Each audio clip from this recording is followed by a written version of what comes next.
Most people who buy property in the Caribbean don't regret the Caribbean. They regret the decision they made before they actually understood it. I'm Nadia Dyson and I've been in Antigua's real estate market for over 20 years, and I've had this conversation with buyers who got it completely right and buyers who wish they could go back and change one decision before they signed everything.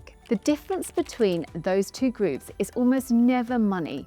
It's almost always information. So today I'm walking you through the 5 mistakes I see most often and exactly what to do instead. If at any point you want to apply these to your specific situation, there is a link in the description to book a call with me. We would love to have a chat with you and walk you through the options together. Right, let's get into it. Buying for the wrong reasons. The most common version of this mistake looks like a love story. Someone visits Antigua for a week. The weather is perfect, the cocktails are cold, and they have dinner on the beach, watch the sunset, and somewhere between the second glass of wine and the walk back to the hotel, they decide, we should buy here. 6 months later, they own a property they can't actually use the way they imagined, in the location that doesn't suit their real life. And the magic they were chasing isn't there because the magic was never about the place. It was about being on a holiday. This is the difference between loving Antigua as a visitor and understanding it as an owner. As a visitor, you experience the curated version of the island. Someone else cooks, someone else cleans, someone else worries about the generator, the water tank, the gardener, the pool. You're in a hotel or a villa where everything works because someone is paid to make it work. As an owner, you become the person responsible for all of that. And if you bought the property because you fell in love with the feeling, rather than because you did the work to understand the reality, you're gonna feel disappointed. 3 questions every buyer should sit with before they even start looking at properties. 1, why do you actually want to own here, not visit here? If your answer is because I love it on holiday, you haven't answered the question yet. 2, how will you realistically use this property over the next 10 years? Not the dream version, the honest version. How many weeks a year, with whom, and for what purpose? 3, what does this property need to do for you financially? Is it a pure lifestyle purchase or income generating asset, or a citizenship vehicle? A legacy property, or a combination? Because the right property looks completely different depending on the answer. The mind shift that separates an emotional buyer from a smart one is simple. The emotional buyer asks, do I love this? The smart buyer asks, does this work? Both questions matter, but only one question should be asked first. Not understanding the location differences. The Caribbean is not one place, it's dozens of islands, each with its own character, its own economy, its own pace, and its own kind of buyer. But it goes further than that. Within one island, Antigua in my case, choosing the wrong location for your lifestyle is one of the hardest mistakes to recover from. Let me walk you through what I mean. The west coast of Antigua, a predominantly jolly harbour, is social and family orientated. You have restaurants, shops, a marina, established expat community. If you want to walk for dinner, drop your kids at school easily, have neighbours who know you, this is your part of the island. English Harbour and Falmouth in the south are completely different. This is the sailing capital, international yachting community, beautiful historic harbours, brilliant restaurants, a sophisticated, slightly bohemian crowd. If you love the water, you love the social scene around marinas, and you want something with cultural depth, this is where you'd want to be. The East Coast is quieter, more private. If your priority is seclusion, privacy, and dramatic landscape, this is where you'll find it. But you're trading the social fabric and the convenience for that privacy. These aren't small differences, they're completely different lifestyles. The questions buyers should ask themselves before they fall in love with a specific property. How often do you want to see other people? How important is walkability? Do you sail? Do you have school-aged children? What does a perfect Sunday look like for you? Where do your future friends live? When someone buys in the wrong location, the signs show up within 6 months. They stop going out as much because everything feels like a drive, they feel isolated, or they feel overwhelmed. The property is beautiful, but the life around it isn't quite right. Here's the thing about location. You can change almost anything about a property: the kitchens, the bathrooms, the layout, the finish, the furniture. You cannot change where it is. That's why location is the one decision that matters more than anything in this process. Get it right, everything else will be solved. Get it wrong, and nothing else really fixes. Understanding hidden costs and maintenance. The purchase price is the beginning of the financial conversation. It is not the end of it. Buyers consistently underestimate what it actually costs to own here, and the gap between expectation and reality is where a lot of the regret comes from. Let me walk you through the real list, not the obvious costs, but the ones that catch people off guard. There's the upfront side, which is stamp duty, legal fees, and the alien landholder's license, or the cost of citizenship by investment. Then you have due diligence costs, furnishing if the property doesn't come furnished. These add up faster than people can expect. Then there's the ongoing side: property tax, insurance, which is meaningfully more expensive in a hurricane zone than buyers from the UK or US are used to. Utilities, internet, security, pool maintenance, gardening, generator services, water tank servicing, pest control, and the property management fee if you're not living here full time. And then there's the climate, which buyers tend to take for granted.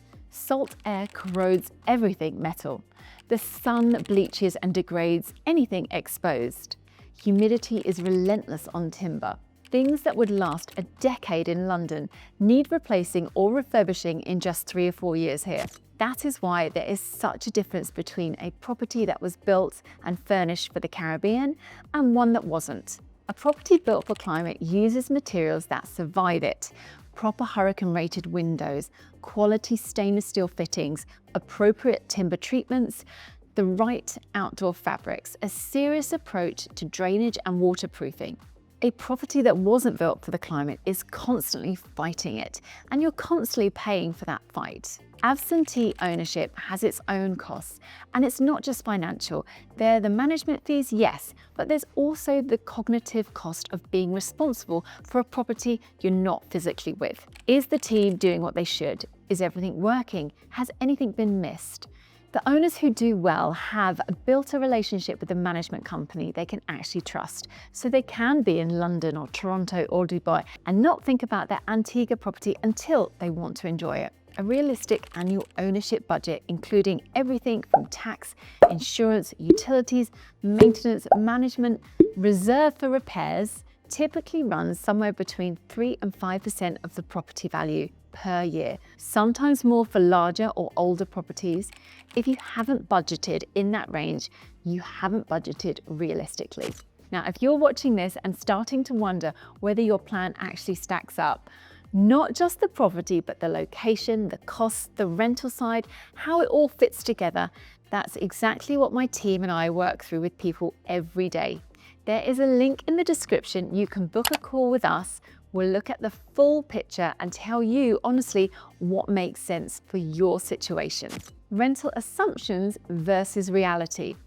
Rental income in the Caribbean is absolutely achievable, but only if the right decisions were made from day one. The most common rental assumption I see goes something like this: we'll rent it out when we're not here, it'll cover our costs, maybe even more. And it comes from looking at peak season rates on holiday rental sites and doing some quick mental maths. Here's the problem with maths. Peak season is short, summer season is long, and off-season is real. A property that books out at top rates for 12 weeks of the year but sits empty for the other 40 is not the income story those calculations suggest. The factors that actually determine whether a property rents well are specific, and most of them are baked in at the point of purchase. Layout matters. Property with the right bedroom configuration for groups and families rent. Properties with awkward layouts, single beds, or compromised privacy do not. Spec matters.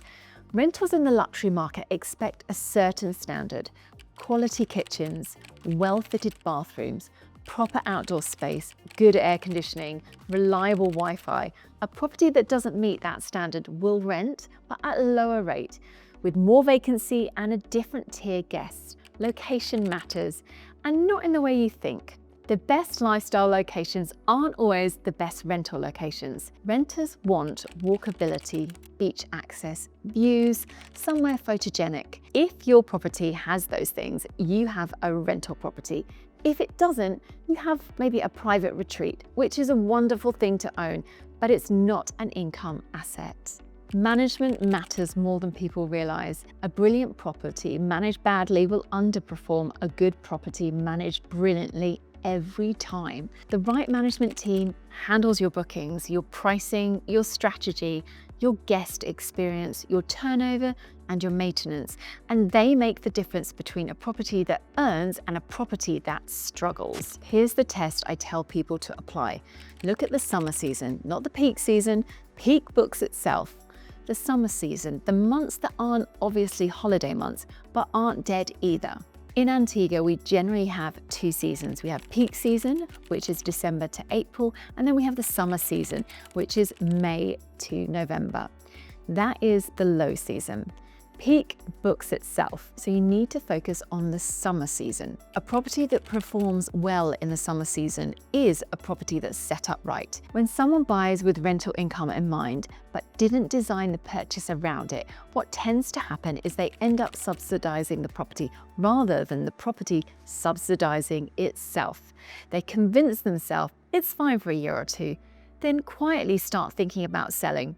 A realistic rental return on the right property in Antigua, meaning a property designed for rental in a strong rental location with proper management in place, can cover annual running costs and deliver a meaningful return on top. But the right property is doing a lot of work in that sentence. Get any one of those elements wrong and the maths changes completely. Not understanding the legal and ownership structure. This is a mistake that costs most people money when it goes wrong, and it's the one buyers underestimate the most. Buying property in Antigua as a foreign national involves a legal and ownership process that is genuinely different from what most buyers are used to in the UK, US, or Europe. The structure works very well, but you need to understand it before you commit, not after. The first thing every foreign buyer needs to know about is the alien landholder's license. As a non-citizen of Antigua and Barbuda, you generally need this license to own property here. It exists to regulate foreign ownership and ensure investment into the country. The license application takes time, typically several months, and carries a fee of 7% of the purchase price. If you don't want to go through the non-citizen's license process, there are alternatives. The most relevant is buying through the Citizenship by Investment program, where qualifying properties come with a citizenship instead of a license. Each route has different timelines, costs, and implications, and the right choice depends entirely on your situation. Then there are the transactional costs, stamp duty, which is 2.5%, and legal fees 1 to 2%. Budget accordingly. Ongoing, there is property tax, which in Antigua is relatively low compared to many international jurisdictions, but it exists and it should be in your annual budget. The due diligence process for a foreign buyer is critical, and this is where your lawyer earns their fee. The title needs to be verified, boundaries need to be confirmed, any encumbrances need to be identified. Building approvals need to be checked. If there are any existing structures, their compliance needs to be verified. I've seen buyers skip steps here to save time or money, and they regret it deeply. The Caribbean property market is full of charm, but it requires rigor. The one legal question most buyers never think to ask, but absolutely should: what happens to this property when I die? Succession and estate planning around Caribbean property ownership is genuinely different from what you're used to at home. Depending on how the property is held in your name, in a company, in a trust, the outcome for your family can vary enormously. The buyers who handle this best think about exit and succession on the day they buy, not the day they sell. The good news is that with the right legal advice, it's all very manageable. The bad news is that almost nobody asks the question until it's too late to structure things optimally. The simple rule for this section: do not cut corners on your legal team. The cheapest lawyer will cost you the most money in the end. Work with someone who specializes in foreign property transactions in Antigua, who has been doing it for years and who has a reputation worth protecting. The buyers who get this right are not luckier than the ones who don't. They're just better informed. and now you are too. But here's where it gets interesting, because a lot of buyers I work with aren't just looking at a home in the Caribbean, they're looking for a second passport, a plan B, global mobility, and that decision which citizenship by investment program is actually right for you is just as easy to get wrong as the property decision itself. We did a full breakdown comparing Antigua and Grenada's citizenship by investment programs, the real differences, the real costs, and who each one is actually for. If this is part of your thinking, I'd watch that one next. It's right here. See you next time.